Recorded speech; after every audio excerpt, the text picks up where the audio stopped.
both can be stimulating. They can both create a physical response, which is undeniable, and there it is. There's that physical response. You can't deny it. But one's porn, and one's great erotic writing. And there is a difference. One stays in the mind, and one titillates more than just your blood vessels. And it's the same with comedy. You can go to a comedy show, and you can laugh a lot, and then think, I can't remember anything about it. And you can go to another comic, where most of it is smiling and just nodding and occasionally loud laughter, and it stays with you forever. So there is a comedy equivalent of porn, you know, which is just cheap, which gets the physical response, because laughter is a physical response. I mean, literally, you breathe out air through the vocal cords, ha! You know, in a physical way, which doesn't happen with romantic writing, say. You know, you don't read a romantic writing and make a noise, whereas if something's funny, you make a noise. Yeah, no, that's true. It's a genuine physical response. Yeah. That's right. No good, sorry. So there's like a difference between a good joke and a fart joke. There is, isn't there? I think we all know that. Although there are times when a fart joke is all we like, and we're very happy with it. But there are ones which make us actually go, wow, that's brilliant. Don't ask for one. I'm not really joking. Oh no, I'm not expecting to fart now.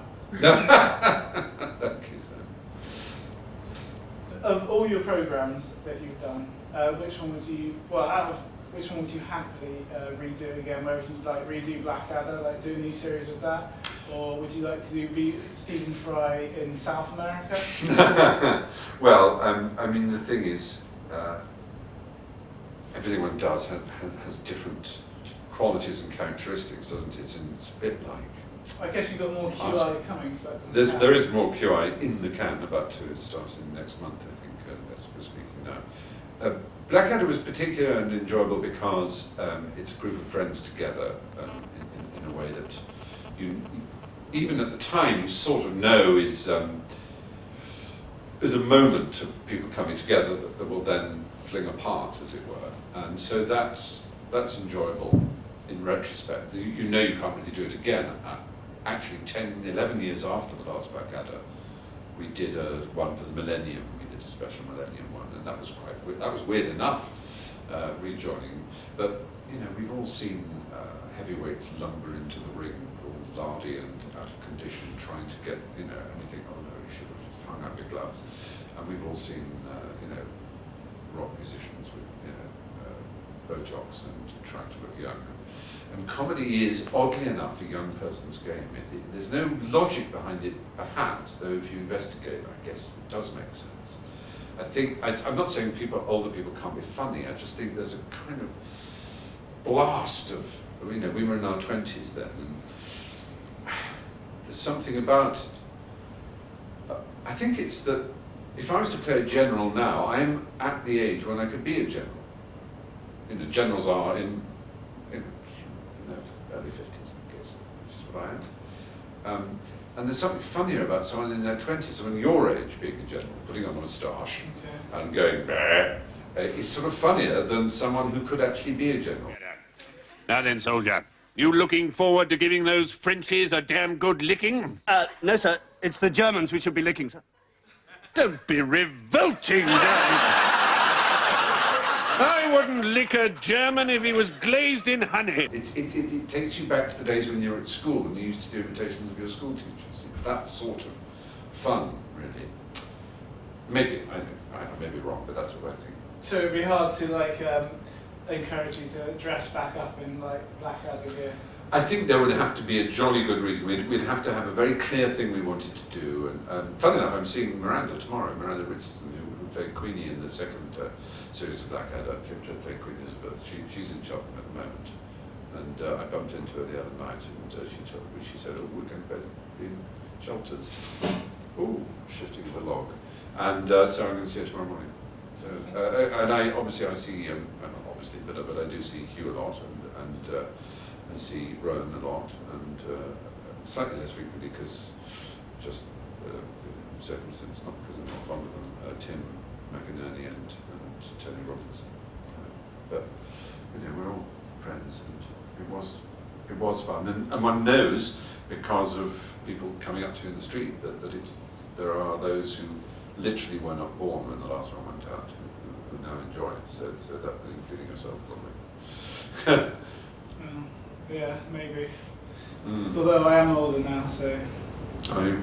well, birthdays, everything. Oh yes, yeah, how old are you then? 21? Old, 20? slightly, 22? slightly 19? older. 30? 24? Yeah, I'm 12. Okay, 12.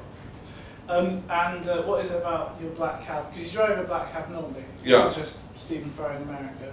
Yes, that's why I did it for Stephen Fry in America, because we just thought, well, it's something I like to drive around in, and well, it's quite anonymous. It's large. You can virtually fit a stand-up piano in the back. I mean, it's huge. It's like a van. You wouldn't pimp it out with tinted windows then? No, it's out front. You can see it. You can photograph it if you like. Oh, There's enough light. You can have a look at it. Although you'll do that thing where they blur out the number plates because you have you seen it? You know how they do that on documentaries? It's quite funny. Yeah, it's just a great way of getting. And in London, where I spend a lot of time, it's just fantastically easy. I guess it cuts about 10-15% of your journey time, because So you're in the cab lane? if I admitted to that, I'd be admitting to breaking the law, wouldn't I, Sam? And that would be a bad, I wouldn't stupid want thing that to on do. record, no. No, I wouldn't want it on record, but it's possible that someone in my position might use. Has anyone tried to hail you down? Oh to yeah, get in of there? course they do, because, well, you see a cab in London and you hail, even if its light isn't on. Sometimes at night, the orange street lamps look as if it's lit and sunlight shines, you can't quite tell if it's for hire or not, so people do. For a laugh, you've never thought of like... No, I've not stopped to pick anyone up, but I was once at traffic lights and I'd forgotten to put my foot on the brake, which is what engages the lock. Take my foot off, which is what engages the lock. And so someone got in and just said, Pimlico, and I thought, I'm going that way. And then they noticed there was no meter. I said, hang on, where's the meter? And then I said, well, actually, this is... And then the door's locked. And then they saw it was me. And oh, all right, where's the camera? Come on, where's the camera? And I said, no, it's not. They thought it was some secret camera thing they were going to be made a fool of. And finally, my last question is, does Alan Davies know how much he gets bullied on the QI? So, they didn't say, I love this pink polenta. They said, the pink polenta, I love it. So you think that... I want some more pink polenta. So you think this happened after the Spanish colonization of Mexico?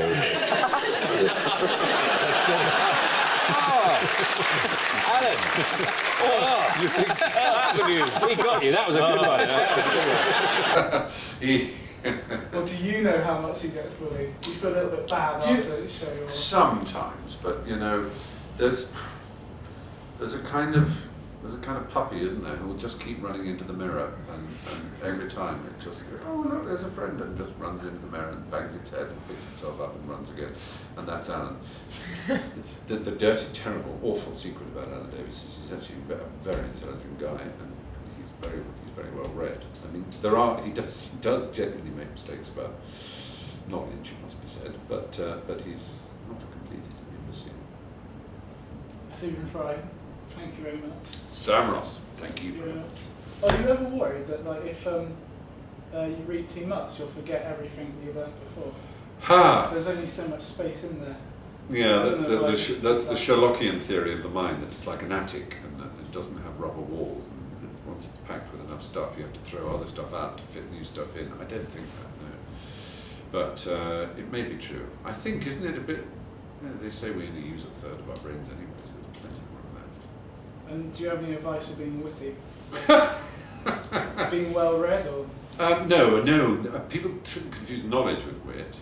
Wit is insight, in wit. Just think about the truth of things. When you're true about something, you're witty about it as a rule. It's just don't try and be fantastic and stupid. Insight. Stephen Fry, thank you very much. Real pleasure, thank you. Thank you.